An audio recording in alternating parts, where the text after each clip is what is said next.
All right. We're live on Facebook and YouTube.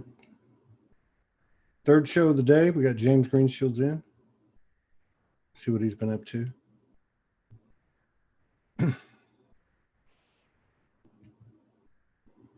How's it going, everybody?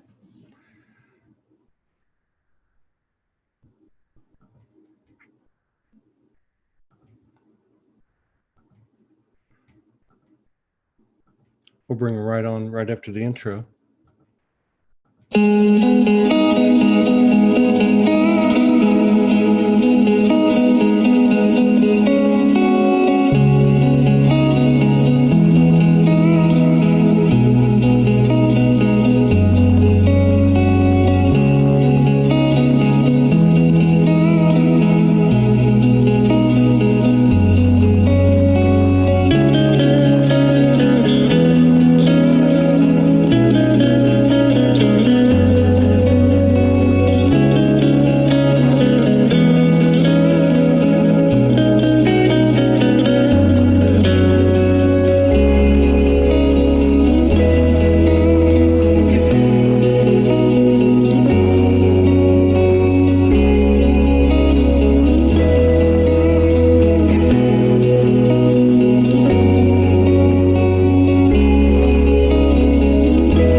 We got James Greenshields in the house. Welcome everybody on Facebook and YouTube. If these shows resonate, please share. We're getting suppressed a little bit more than usual. But let me see who's in the chat. Delia is going, flowing, movement, powerful shows each and every day. Thank you. All right, let's get James up here, see what's been going on. I know he's been out in the bush making some videos. I enjoy his videos. I share them to Facebook, to the Soulology group. Let's see. There he is. All right. What's happening? Mate, lots of stuff is happening. How about you? You're just the person I wanted to talk to. Because I think it was like 10 days ago, right? You went out into the bush for a week. Was it a week? Yeah. Now, it's now about a month ago now. Yeah, it was about a month ago. Yeah, it goes to show you where my 3D memory is. But now, were you? I think there was 2 videos, if I'm not mistaken, or maybe I just found an older one or something. One, you talked about your work with boys, right? Yep. With young men. Yep. And then was one of them? Did you go by yourself into the bush? Yep. Oh, okay. So let's talk about that. And I think what it was is no, that was another one where you came out, or maybe that was one where you came out and yeah, that was another one. You came out and like everything had changed, like the quarantine and all that. But there was another one, the one a month ago. And so you go into the bush by yourself. Yeah. Australian bush too. Huh?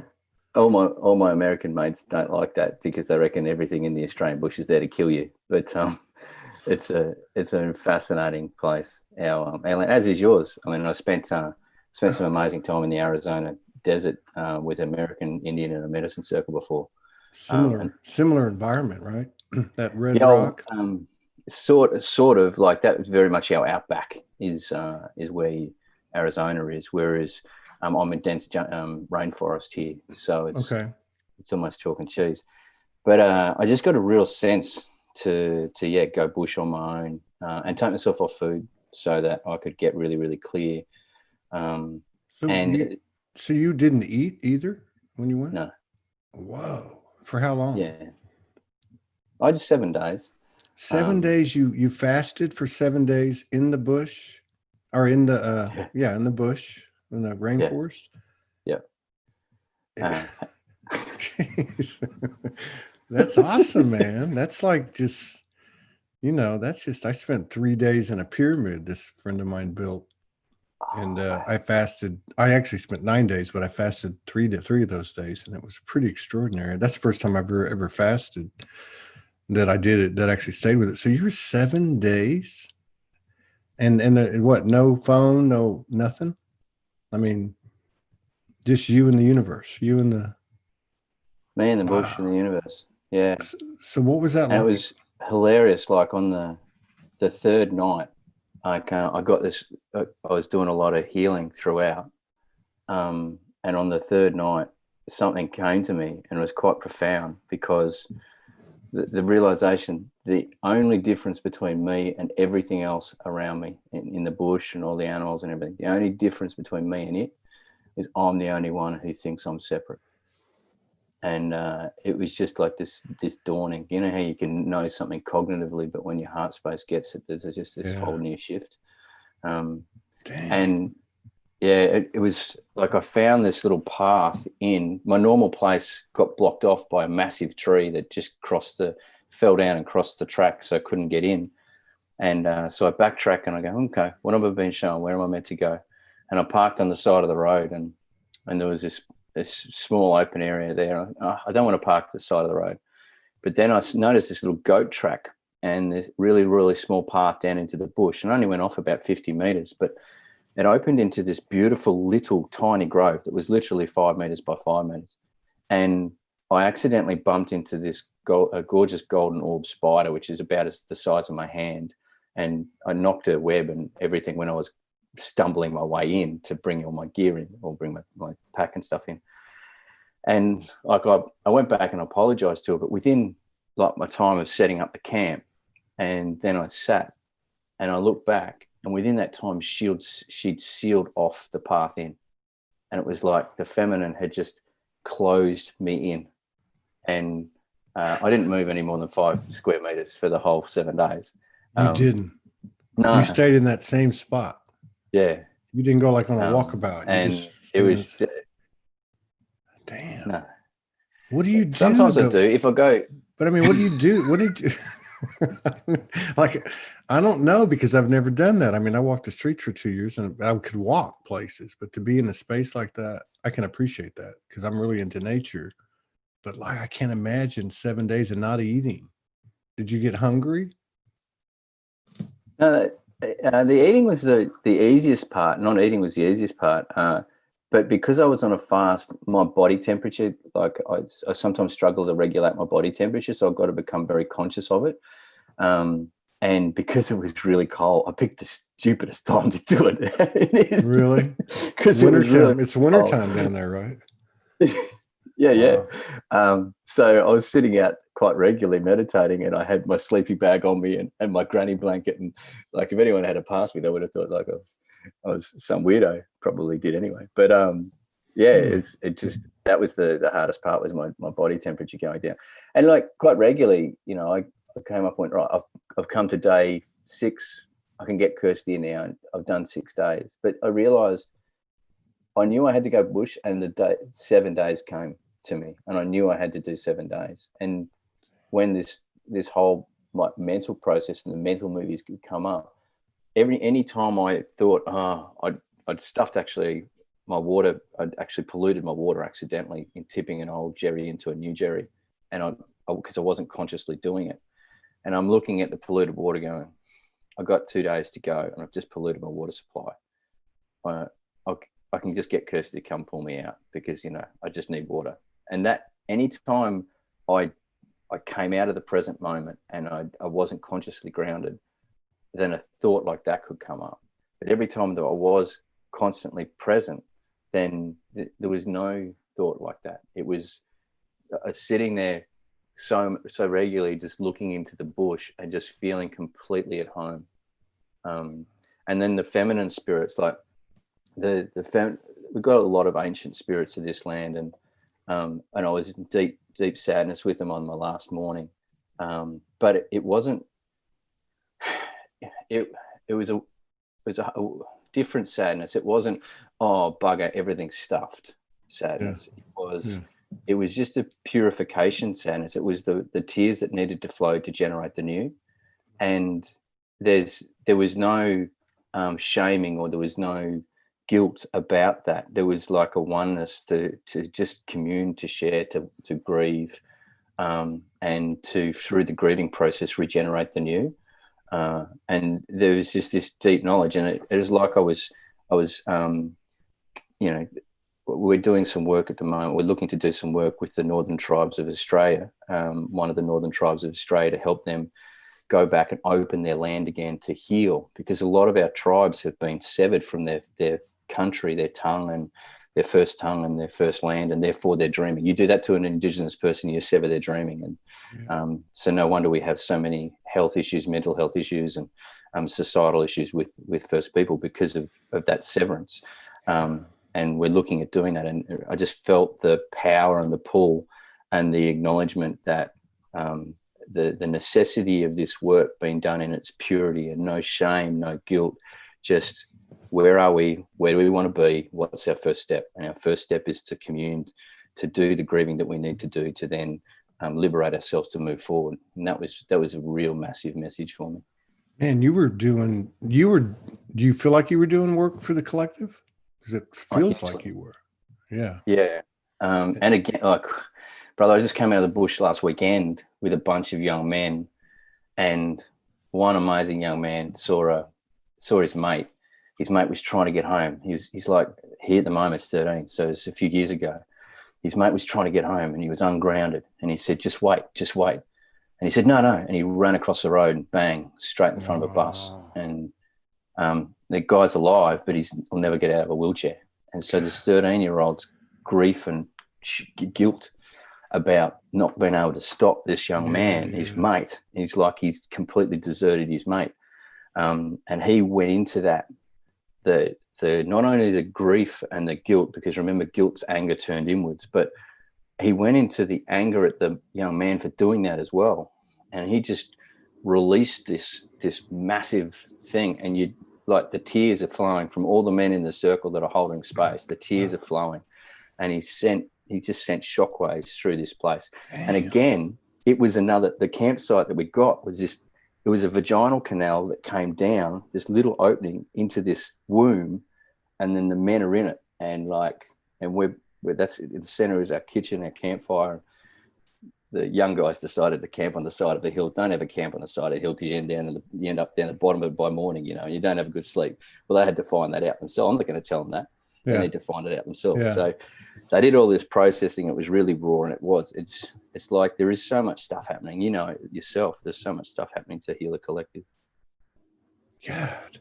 So you bring up a bunch of stuff. So like the first part is like, for me, like I'm sitting here watching everything, and I keep checking myself. Are you getting a charge out of this? Are you getting a charge out of that? And I got to be honest with myself. One of the things that really gets me, I can't say it gets me like it used to, like 5 years ago, but it's like, because nothing does, but it's like it used to, but it's nationalism. Like, so I see all this patriotism and all this patriot talk over here in the US, and I just want to gag. And the reason I do is because I'm thinking, wait a minute, you're forgetting about the African Americans, the slaves. You're forgetting about the indigenous, the Native Americans, and not to beat an old dead horse, but just to say bullshit, to call bullshit on it. Like this thing that you're talking about with all these men and boys going out and camping, and then this thing you're talking about with the Northern Tribes, and like, and processing the sadness, no shame, no guilt. I love that, and it's like, how do we get that message to these people that are, over here you got people going, hey, if you can't speak English, go back home. Like, wait a minute, hang on a second. English wasn't even the language here 300-400 years, whatever. You know what I mean? It's like, wait a minute, what did we forget here? Yeah, it's just, so that brings it up. And then you bring up the feminine in your own personal one, and then you're in this vaginal river or whatever you said goes into a womb. Has there been and you're doing it at a time when there seems to be a huge expansion or completion of the feminine energy, which then in following suit is the masculine energy. And again, we're talking about energy that's available to everybody. Was that a big part of this personal one that you went on? Because you mentioned the feminine a couple of times. Was that a big part of it? Was there like something on your mind when you went out there? Hell yeah. I resonate with everything you just said, but the simple answer to your direct question is yes. I've been, since this time last year, so my birthday's the 30th of July. I'm a Leo. And since this time last year, I awakened a deep wound of my feminine. Wow. And it all goes to the point, like, so psychologically, the wound is about my feminine. I'll never be enough to my feminine. And my feminine will reject my direction that I choose to set. And she'll reject that in a way which will result in pain to me. So she's my adversary. My feminine is my adversary. And I looked at my bloodline and my blood feminine, and the wounds that like my blood harbors to that point. Then I look at my chosen feminine, Kirsty, my spiritual growth partner in life, and then the other two feminine souls, my daughters Abby and Penny, that have chosen to come with me in this incarnation. And I can see how I brought all this trauma and decision from my past relationship to my feminine, and I've played it out in my current relationship with my feminine. So I knew that I had a vision one night that I came out of my mother's womb, I hit the ground, and I was fighting. Wow. And for crying out loud, I took it to the nth degree. I went to war to try and prove myself a warrior, but I went to war a hero, not a warrior. And so but I needed to do that. I needed to birth myself through that process. Funnily enough, where did I get hit by the roadside bomb? In the shadow of the ziggurat of Ur, the temple, 6,500-year-old temple to the moon god, Ur. And that's the land, around a place called An-Nazariya, which is pure Mesopotamia. So that's where I got smacked by the bomb. That's where my wake-up call happened. That's where actually a gateway opened up to, portal. So all that was preparing me realistically for the last 12 months to transcend the fight, and integrate and become one with my feminine. And do you feel like you did that? Do you feel like you've crossed the threshold? I mean, I know we never complete, in a sense, but I mean, do you feel like, there's a reason I'm asking you, but do you feel like you got there? It's a loaded question. I know. I like what the you only said. reason I say that is because 10 days ago, and I guess I love the way you described this, man. You're just like right on it. Like, cause you're talking about it energetically. You're talking about it from a soul lineage standpoint. And then you're actually talking about it in terms of your life with the partner you've chose for your soul expansion.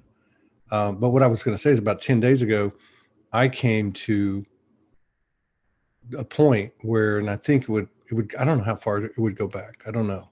I really don't know. But I would just say that in this moment, I just like said, hey, I surrender to the goddess, and that was to the one. I mean, to me, and I did it. And in that moment, we had an extraordinary dimensional experience, awake state, in our room. And it was pretty wild, but that was about 10 days ago. And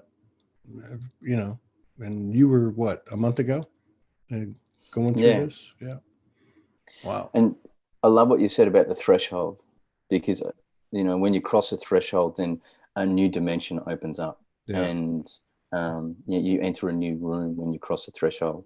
I've crossed many thresholds in my life, but there was a pivotal threshold in the last month in which I've managed to move through. Where that takes me, that's a good question.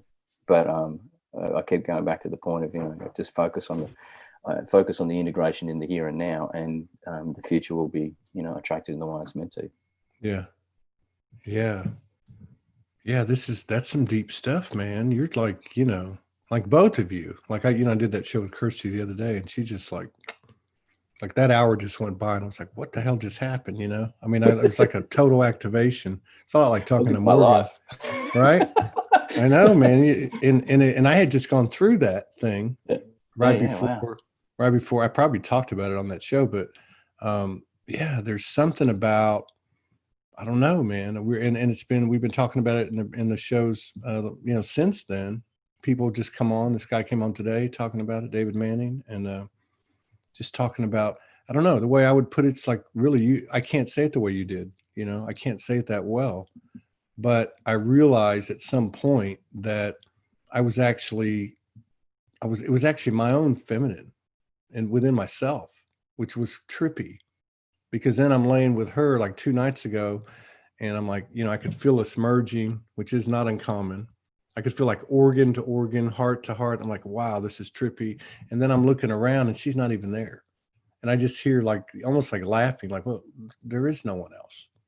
And I thought, well, what does that mean? And then I look inside myself and I could see her as the image of my feminine in me, just doing, I mean, like hitting levels of love I've never even considered, We just had it's like, how I believe the universe is our biggest teacher. And when I realize the way the universe is talking to me so often in symbols, then I'll be able to understand it deeper and integrate that lesson. And the healing closes off on a segment, and I know I've healed when I get a growth orientated, personalized lesson, which is the stepping stone for my next part in life. And this the deep feminine. It's not surprising, man. I live in a house of women. Yeah. And they are women. We just had the menage of my youngest last year, late last year. So she's been a blooded woman for like 6 months, and to be part of that experience has just been next level. But the point that I'm going on is like the universe will now test me to see if I've integrated that lesson. So I'm working with some people, one particular amazing goddess of a woman.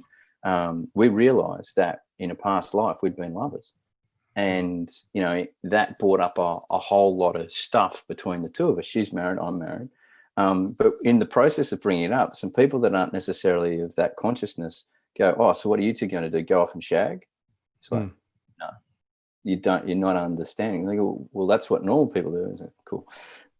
That's not the point. The point is that our souls, like, she's reflecting something back at me. And the way I was explaining it to them is Kirsty's my predominant feminine reflection of this incarnation. It's the one I've chosen. Yeah. And well, I've chosen whatever level chooses it. And she's mirroring back the feminine in the external world to me. But there's at times Kirsty doesn't necessarily tune into certain aspects of the feminine, and this lady did. And that the deep feeling was longing, like a deep sense of longing. Now, I haven't experienced that with Kirsty for some time, but it came up again, and it's come up for a reason. And that whole reason was that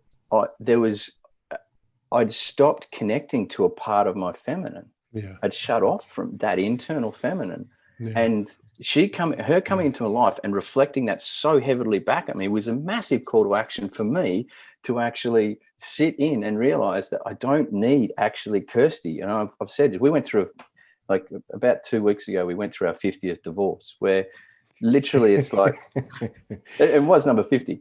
Abby asked what you mean. Yeah. And it's like severance of all energetic things. Will she be with me tomorrow? I do not know. And if she's not, and I bless her in her life, but I know that if she is, we'll be two different people, and I must grieve. So this whole thing is just cascaded on me from multiple directions. And that says to me, if I'm being smacked from multiple directions, what I've realized now is it means the universe is saying, you're capable of this, dude. Like, don't worry about stepping up, because you're already up. Step in and feel the solidity in your strength. Yeah. And as I turned to Kirsty and I said, you have married a man of pure heart. And I can say that with so much intensity, so much authenticity now, because I've been tested and I've passed the test. Yeah. And that is me. And I'm now showing you me. And if you don't want me, then I bless you. I love you. And I will always love you. But the test has been signed, sealed, and delivered. So I don't need to continue to think I need to go out and test myself. All I need to do is sit inside this now, connect to it, and feel the feminine, and she's there. I don't need her to externally reflect anymore. And it's just, I love how you call it, man. It's a trippy place, and I get. I resonate with that. I resonate with what you're saying. Like even like the words coming out of your mouth to her as you're retelling it. I've done very similar things. I mean, energetically the same thing. And I love what you said at the beginning when you were like, okay, so in regard to the feminine, the masculine, in that context, I can never do enough. I'm never going to be enough. And then when I do plant my foot down and start taking steps forward, she's not going to, and I'm not talking about Morgan, obviously, I'm talking about what you're talking about. The feminine energy, which is my own feminine energy, is not going to, endorse it. Like, and I'm like, wow, you just said what I've been working on. You know what I mean?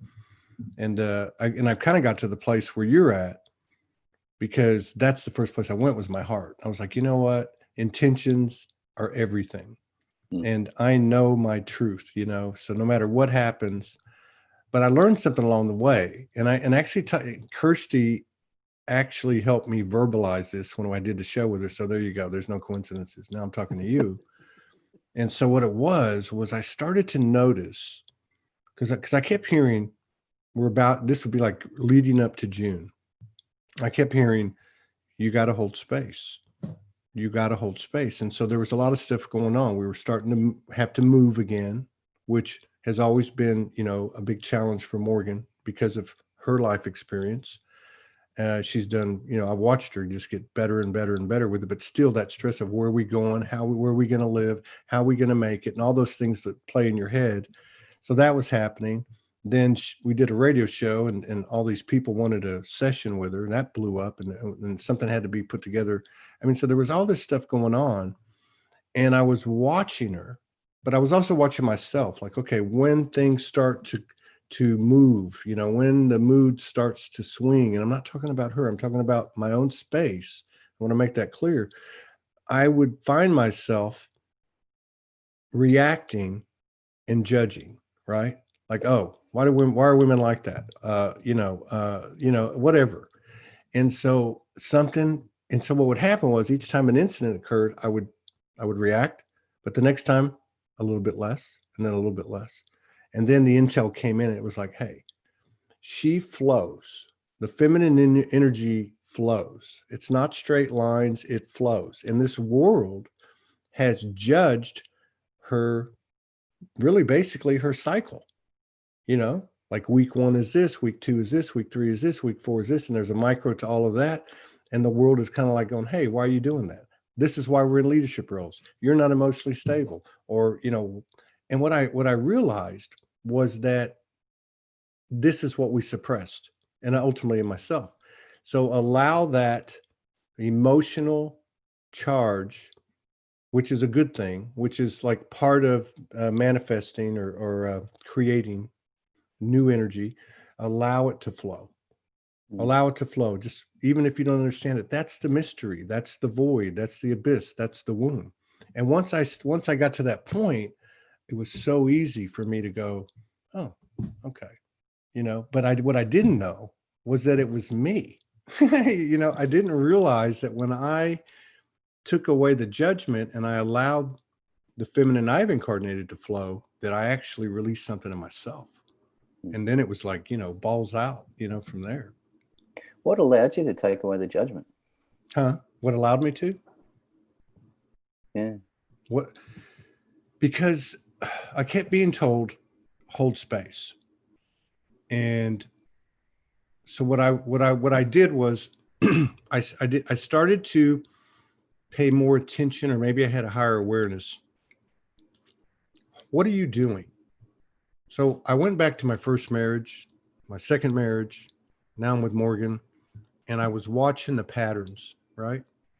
But I was really watching my pattern, because I was going, okay, if I can't be the old alpha male and I can't be that force, which I've been stripped down, lost that. Now I'm coming back. I'm trying to figure out what this new power is, because it's being shown. Every time I try to take a step, I feel like I'm getting squashed, but it wasn't anyone squashing me. It was me. It was what you said about, it's never enough. And so it was that pattern hadn't played out. So the bottom line was the way I got to it was I just did it through the process of elimination. So if I say something, doesn't work. If I say something this way, doesn't work. What about if you don't say a fucking thing? What if you just sit there? Can you do that? And so this went on for like 3 or 4 different occurrences. And finally I hit pay dirt. Now there were some other feminine energies involved. So like you said, it's more than, just your partner or whatever. And so what ended up happening was I'm sitting there, and this happened 2 or 3 times, and I'm just like the eye of the hurricane. And the biggest challenge there was for me not to go, oh, I'm so smart, like they don't get it. They're not awake or what, that type of mentality. But that's really what it came down to.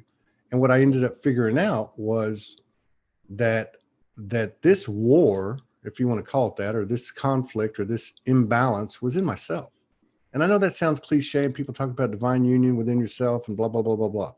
But I actually came away from it with a totally different perspective and appreciation and reverence for what was happening in here. And I think for the first time, and I'm not there yet, but I was able to, because you know how you'll take the higher ground and then you'll, like 2 steps up, 1 back. So I've been to the promised land. I've been there. I haven't sustained it, but at least I know what it tastes like and feels like now. And I know that for me anyway, that was key, was like, I'm not judging this. It's in fact, I'm looking at it, at the mystery of it, because I don't understand, I can't explain it, but I know that energy has to move. It has to flow, and it can't be obstructed. And so I look at it going, oh, wow, something huge is going to happen after this, the cycles of the seasons flow, But so that's kind of how I got there. I don't know. I don't think I could teach anyone something like that, but yeah. Well, what I have noticed too, if I've noticed like with what you're doing, and I won't mention names because I really don't have the, approval to do it or whatever. I don't think they'd mind, but I've been contacted by a couple of guys that are out there, and they're wanting to do what you're doing, bring men together. And I've heard, and people approached me before about that, and it's like, they just didn't align. But like one of these guys, he's out there. A lot of people know him. And he was on the show a while back, and he's like, hey, what have you been doing? He's like, man, I was in 6 months of like boot camp. Like I just went into like, total, like just destructive mode. Like I've ripped everything off of me, and now I'm watching them blossom. So what I'm trying to say is with this full completion of the feminine available, it created the space for the masculine to complete that, come to completion. And now there's this new masculine energy. I'm getting chills the whole time I'm talking to you. That's coming out. And I don't know what it's like. I know where to start, like you said, and that is, hey, I know my heart. I can speak for that. And I may have doubt and lack spiritual confidence in all the other aspects of my being, but not in that. And I'm going to take that to the bank, and I don't mean F you or whatever, but if I have to, yeah. Don't challenge me there because I'm not going to budge, right? So, Kirsty's going through a phase of the compassionate fuck off. Yeah. Because there's lots of people coming at her at the moment just because she's standing so radiantly, and she has a beautiful way of saying compassionately fuck off.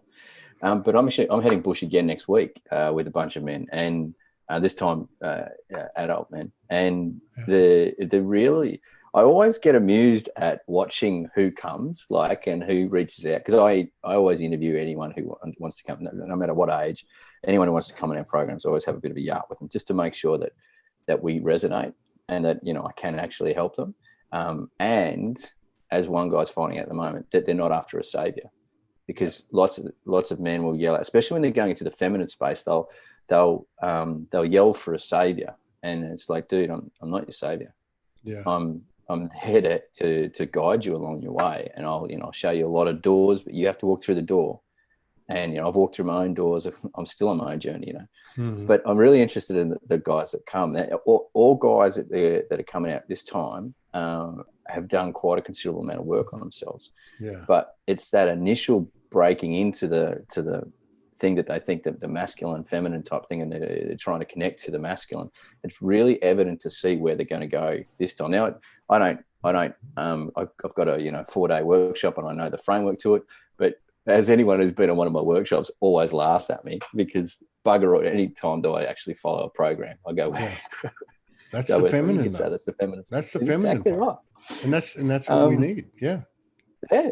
And so it's going to be really interesting to see where this one goes. It goes off like a frog in a sock just about every single time. But this one, I want to go back to that because that especially because of the fact that you're doing it, in actually in the physical as opposed to online, which is, I'm not knocking that. But when you go by yourself, I mean, I don't know. I mean, I've never done anything like that.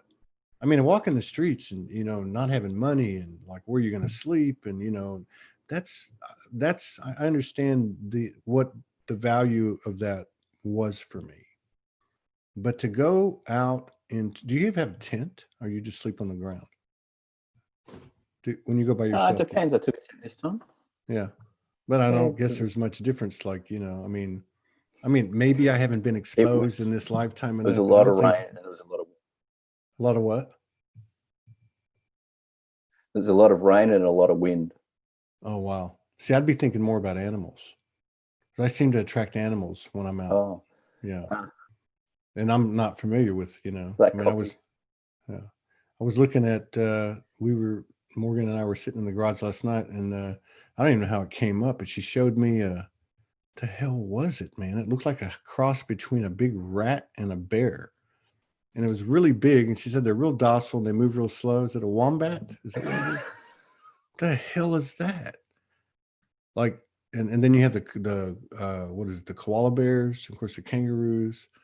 But like for instance, when you're out there in that area, do you see animals and stuff? Do they come around or do they leave you alone? Because I have a special way of asking permission. Like, I won't go into a piece of land that I know I'm not meant to be on.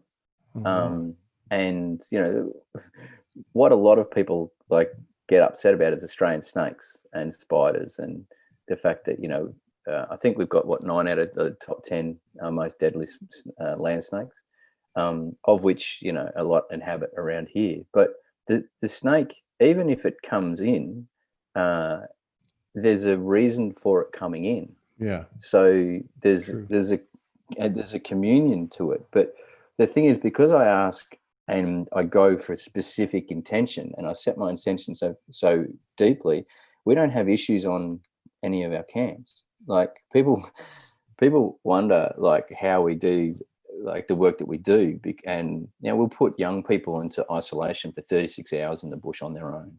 Wow. Just under a tarp, small little tarp. Last time, I think I was telling you on that video, last time it rained both nights, and like, they got doused, man. They got doused. Wow. But the thing is, energetically, Kirsten and I do so much work, and then in training facilitators, one of the first lessons that they've got to understand is that I go back to that point I realized in my heart space on night 3, you're the only person in this place that thinks you're separate to everything else. And your first step is to realize you're not separate, you're part of, and this place has, it has its own sentience, it has its own consciousness. And when you connect into that and you do it with reverence and respect and responsibility, then, and your intention is pure, the land wants you. Yeah. Like the Indigenous calls us song lines in Australia. We call them song lines because literally they'll hear a tune. This is it Vedanta calls them nadis as well. The sacred songs. Yeah, we had an auntie. We had an auntie on here a while back. I think she's from Adelaide, and she talked about that. Oh, wow. I'd never heard that before. So we see that they'll tell you about the healing of the land has to be done in concert with the healing of the people and the healing of the consciousness, because the two are intertwined. Yeah. So when Kirsten and I go bush, there's a communion to the land and to the spirits, and asking permission, one, to be there, but two, asking for assistance in, I just say a couple of things, help me learn wisely, help me heal deeply, help me grow truly.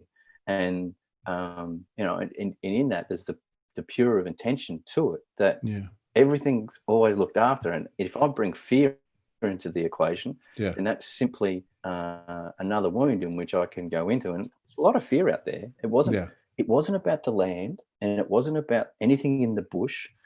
It was actually about another human being coming past. And then I had to go into the wound that I didn't trust humans. Mm-hmm. And so that whole space needed for me to go in deep and heal that wound. Dude, I want to come now, man. I want to do this. So always space for you, brother. I love what you said too. Like you're speaking to the land. Okay. And maybe some people listening have done that. I think I have to a degree, but not to the point that you're talking about. When I think everybody could relate to this. It's like what you're saying to the land or asking is what we would do in a prayer, like when we're little kids or other times in our lives. And we're actually speaking to, depending on what we called at that time, God or the universe. You're looking at it the same. I mean, I don't know how to explain it, but you're actually asking in that space. Since I've been here, we got our first place after 3.5 years. We're in a small town in kind of in a subdivision, but we're kind of like by ourselves. But there's a dry riverbed behind us, and it looks like the bush. I mean, it looks like a jungle, right? And there's all different animals coming out. Morgan's feeding them and all that stuff. But I have been I've always talked to the land, to the trees, and to the nature beings. And here it seems to be much, much louder. I don't know. Maybe I've leveled up or something, but I like what you said about that, because I think everybody could relate to that. And then I would add something to what you said, because I think this is classic. You're like, well, I'm the only one out here. We're the only one out here that thinks we're separate. And I would throw something on there too, that we're the only one out here that we think we're the smartest. Like we think we're the logical, rational. You know what I mean? Like I've always felt that there's a strong possibility that we're like the least awake of all species on the earth. Yeah. Like everybody's looking at us, waiting for us, right? Well, when Copernicus came up with the heliocentric model, like that the Earth is no longer the center of the universe, or the center of the solar system, psychologically, what he actually did was disconnect us from the importance of the connection to the mother, in favor of connection to the solar. And so, but that's cool. We need to go through that psychologically, archetypally, from a soul infused way. We need to process that, because remember, there's a beautiful adage that says, why do stars sparkle? And it's and they say to attract you to look up, so that they can see themselves in the reflection of your eyes. Mm-hmm. And, there's some adages that will say the divine created us so that they could see themselves. Yeah. And if you look at it, at what the teenage psychologically development process is, they must project their stuff into the world so that they can actually identify it outside. And when they identify it outside, the progression through adolescence to adulthood is the internalization of what they've projected. So they no longer project, they no longer need external validation or recognition. They internalize that process and they come to a deep heart-centered place of acknowledgement of self. That's the traditional natural cycle of a mature psychological thing. Well, you can see that cosmologically, you can see that just with us. But we speak multiple different languages in that, I don't mean Spanish, German, whatever, multiple different spiritual languages, of which all, like my father was an Anglican priest, Church of England, and I grew up with that language, but Dad was a farmer before he was that. Yeah. And at the age of 8, I was standing on the back of our ute, our truck, with a flatbed on it, and we've got 30, 40 Angus cattle behind us that have just been fed out. And we're up the back block, and he looks off. And now this back block, we had about 2,000 acres on the farm, and that black block I was scared of. I always felt a shadow over there. But when I'd been exploring over there, I'd always found Aboriginal artifacts. So I knew something about that back block. Anyway, Dad just stopped and he's just peering off into the distance. And then he made this far out comment from my perspective back then was, there's my God.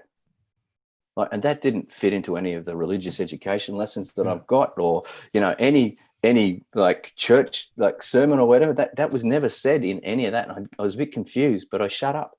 And then he looked straight down at me and he said, but you got to go and find your own.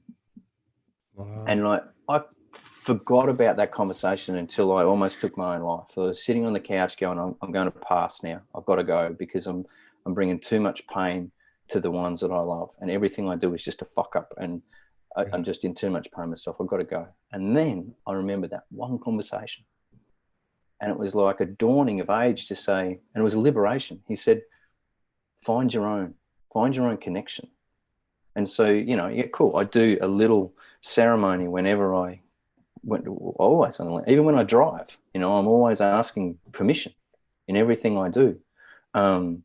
And so that's just my language, you know, to people who are Christian, use Christ, use God, use people who are Muslim, use connected through Muhammad to Allah, you know, whatever it is, Judaic, or Buddhist. You know, the Dalai Lama says to a rabbi in Melbourne the other day when he visits, he says, the rabbi says, welcome, thank you for coming. And the Dalai Lama said, no, thank you, for without you, we would not exist.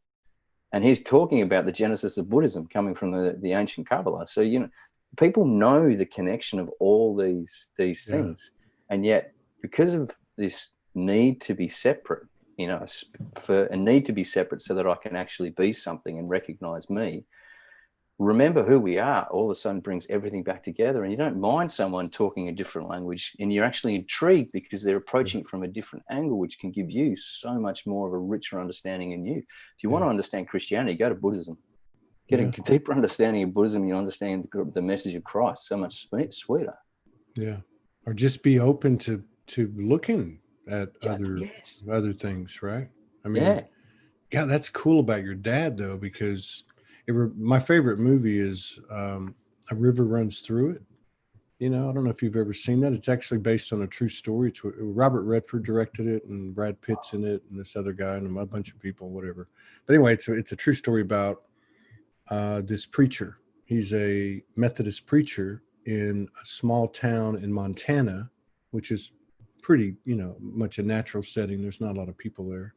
And anyway, he also is a fly fisherman. So like you said about your dad, you know, like your dad gives you this profound, you know, imprint, you know, in that incident you're talking about, and it's not in the church. You know, and so this preacher, he would take his boys fly fishing, and he would drop wisdom bombs on them, and pretty much kept God out of it. You know, in the same context, your dad said, "There's my God." You know, I mean, so yeah, that's pretty cool, and that's kind of a unification frequency to me. You know, that's like soul sense, I guess. You know. Untainted, you know, not altered, pure. Wow. And that's my job in this family, you know. It's as the man of the house. Well, my only competition to being the man of the house is the dog. So, you know, that's cool. But the fact that, you know, I have this ability and this sense, it for me, like with my daughters, it's really pivotal for me, I believe, to make sure they have an opportunity to maintain that connection. Whereas, you know, I severed mine, and, you know, for good reason, for all those wounds that I needed to process and grow from. But, you know, if I can help my daughters, like, maintain to a higher degree that connection, that it's then in later life, it sets them up where when they do get to the point where, you know, things are on the trough of the wave, they've got more tools in their toolbox, and the connection's deeper, so that, you know, that trough doesn't have to hit them in as hard. Yeah. And they realize they're not. Yeah. And it's just like your dad, because I'm sure he had a lot more to say than that. But here you are about to check out, and what comes back? You never know. Like, you know what I mean? It's like we spend so much time measuring our productivity in 3D terms, you know, like, you know what I mean? Like how many likes or how many people did you get to go to this excursion, or, and we don't realize the infinite impact that, you know, any moment has. So we had one of our young guys is 28, and like we just we've trained him up to be a facilitator, and he just came out to seal his bond after the training. To seal the bond is to go and actually run the program, and you know, he's nervous as all hell going onto the property, because we run it on a property north of Brisbane, about 4 hours north of here. And anyways, he even said to me, when I opened the front gate of the property when we drove on, like the apprehension levels were through the roof. what is it? What do they have to do? Well, it's a 4-day thing. Like we, okay, so the facilitator has the program, and you know, we run them through everything: physical, mental, and emotional. And then, you know, we also give them an opportunity to realize that if you cut down a dead tree, that tree actually communicates. And there's a lot of science now that we can, and things that we can assist them actually see, that you touch a tree in a negative way, and the tree actually harmonically through music actually is affected, and they can see that. And you know, there's an incredible amount of research into that, but the practical tools that are there now, so you can take young people into the bush. And one of the things I'll do is, you know, say, do you end at your skin? And they'll go, what do you mean? And I say, do you end at your skin? And they'll go, I don't know. So again, you know, doing the old cupping exercise just to feel flow of energy, and then get them to stand up and say, well, if that works with your hands, can you do it to another person? So they cup other people's hands. And then what happens if I do it to my chest? Or what happens if I do it to my head? Oh, we're standing in a bush. And I tell them, okay, in a moment when I say go, look around, a tree will call you, go straight to that tree and do exactly the same to the tree. Yeah. And they'll go, and every single one, and I say, don't move until just play with the tree, and don't move until I've come around. And then I'll go around to each one of them, and I'll just say, how you feeling? They're going, half of them are just looking at me going, this is just weird, trippy shit, man. Like, have you been putting drugs in my water or something? And some of them just go ballistic. Their eyes and their heads start shaking and stuff, because they commune so well. But I say, okay, so now the tree's ready to give you a message. It will be short and sweet. Allow yourself to receive it. And I just click my fingers, and bang, they just go. Now, some don't get it. Some are so locked in hard, they just can't get it. But most will go, love, receive love. Yeah. Okay, so does that have any relevance to you in life right now? Yeah, I'm really struggling with mum at the moment. Okay, so what's the message mean to you? It means that I actually just need to let go and open my heart to my mum right now. Cool. And you see tears come down their face. And now, if they believe that they're talking to a tree and the tree's talking to them, awesome. If they don't believe it and they just think it dropped into their head, awesome. I don't give a rat's ass. They got a message to open their heart to their mother. Yeah. So whatever language they use, you know, whatever tool they want to use, it doesn't matter. There's an old adage that says, if you don't believe in God, he doesn't care. Nothing changes, right? Nothing changes. It's like, I love you. And what's the other one? I used to say it when I first came out on Soul Deep, was we are one, whether you like it or not. There's nothing you can do about it. That's exactly it. That's all there is to it. You know, which is this is really cool, because you know, you think of someone like yourself who's in the military, who saw really intense action, almost died. I mean, you know, and all the PTSD and all the different things that the you know, you've personified the masculine journey in this incarnation, almost like it's a summary life, you know. But to then develop this, you know, this feminine influenced or balanced, however you want to put it, program.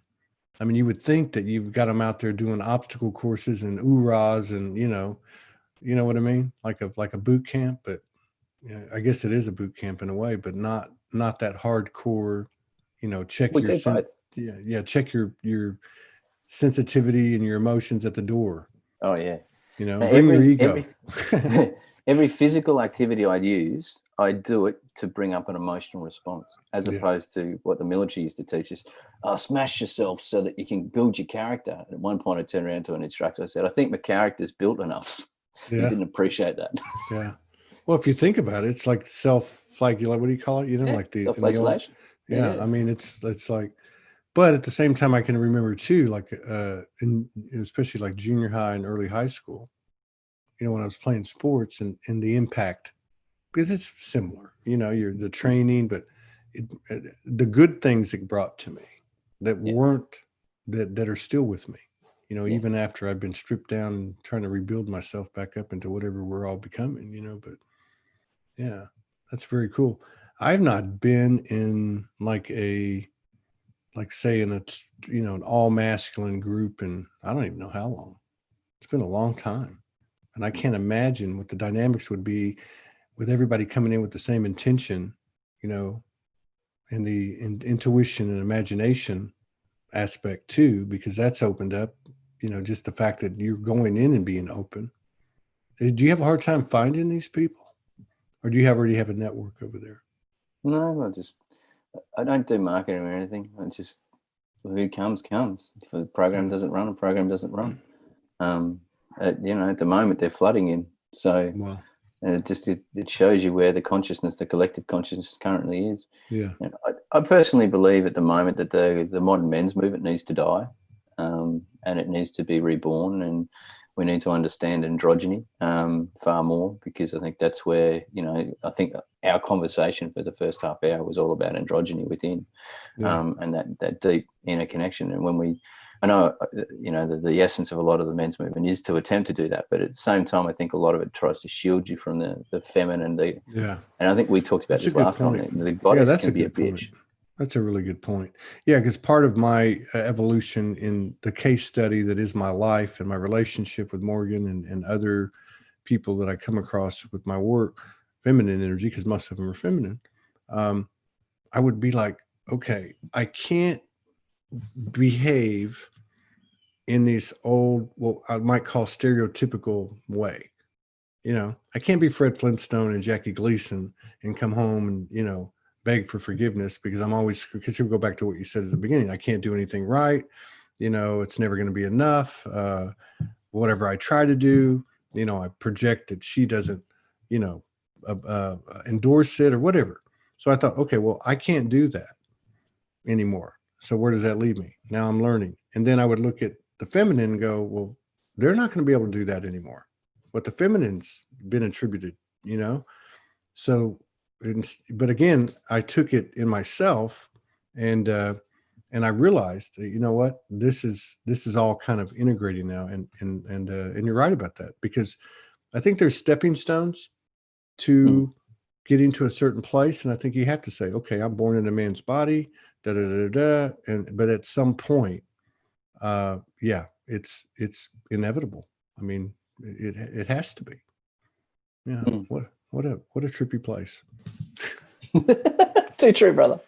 So do you have anything coming up, or anything you wanted to spread the awareness about? I know you're doing a lot of stuff locally. You doing anything online? No, not online at the moment. Yeah. I think, what do you call it? You know, this last phase of 2020 has shown that online has its limits. Yeah. And, you know, at the moment, I think a lot of people are just craving, and I just love being with people. Yeah. I'm a people person. So no, we're just heading bush next week with a bunch of men, and I'd like to, you know, yeah, that'd be cool. Yeah. And you know what? And that's true too. I've thought about this, you know, what happens because there's already stuff being restricted or taken away, right? I mean, and people can say, oh, they are doing this to us, and you know, whatever. It's just what it is. It's energy, you know, it's a message, just like you're talking about a snake comes into the camp. There's a reason it comes into the camp, whatever. But I'm like, electricity could go. I mean, internet could go. I mean, whatever, which was a big gift for me when I woke up, because I went homeless and didn't have anything, you know, and I realize now what a great gift that was, because I don't get freaked out when those things happen. I realize the value of it, because it put me in the universal isolation. But we could very well end up doing something like that by our own design, if that's what it takes, you know, because I think we all signed up for this, and it's like, you know what, whatever it takes, we're in, you know, let's make the best of it, you know, so. Wow. So I find it's really good to remember the collective initiation process. Like the second phase of the initiation is the luminal, and the luminal phase is chaos. Yeah. It's the phase of the dark goddess, and the dark warlock. But it's chaotic, it's disruptive, and it has to be, because it has to shatter everything that you thought you held sacred, you thought you needed, and it really allows you to distill and come back and rebirth into a place where you don't get welcomed back to your old tribe. You don't get welcomed back into the same family. You get welcomed into your new tribe, into your new family. And I think as a collective at the moment, we're right in deep second stage of the initiation. And we'll come together and we'll realize there's multiple timeline shifts happening, multiple tribes are starting. We'll find naturally we'll coalesce towards a group of people which we know within our soul we're meant to be together for the next phase of our life. And I agree with to me that's that's exciting. That's why I'm just loving life at the moment. 2020 is cool. Yeah, I'm digging it. Yeah, that's a good point, because you see a lot of hey, if you don't agree with this, get off my page. It's kind of died down now, but like speaking your mind, the compassionate FU or whatever you called it a minute ago. I mean, you're seeing a lot of that. And I think what that is, it's us figuring out or navigating to what you're saying, which is, hey, it's not about they're a bad person or they did me wrong. It's just, I don't fit here. I fit over here, and I think that's happening. Definitely. Yeah, definitely. Totally. Right on. Totally. Man, it's I good actually thought talking you to just you. booted me off the call just then. Who did? Zoom? That's weird. I dropped in and out, and I thought, oh, hold on, he's booting me out of his family. Oh no, I didn't. Yeah, no, you're right. No, I'm so aligned with you. It's not even. It's weird. It's really strange. And I know I'll be over there in time. Once I can always get got a bed, mate. My stuff worked out here. Man, it's good getting together with you alone. Not that I don't. I enjoy talking to you and Kirsty, but I knew whenever Morgan's stuff blew up and she's like, you're going to have to do the scheduling. And I'm like, okay, you were like, I immediately saw y'all's names. I'm like, hey, I'm getting them on separately, because they both, have so much to offer as a couple, but obviously as individuals too. So, but I appreciate it, man. Thank you for everything you're doing, because you're doing it for everybody. It's just the way it rolls, and for coming on and sharing some space with me. I look forward to doing this many, many more times. So do I, mate. I really love talking to you, and I love the work you do, mate. Thank you so much. All right. Take care. Peace out, everybody.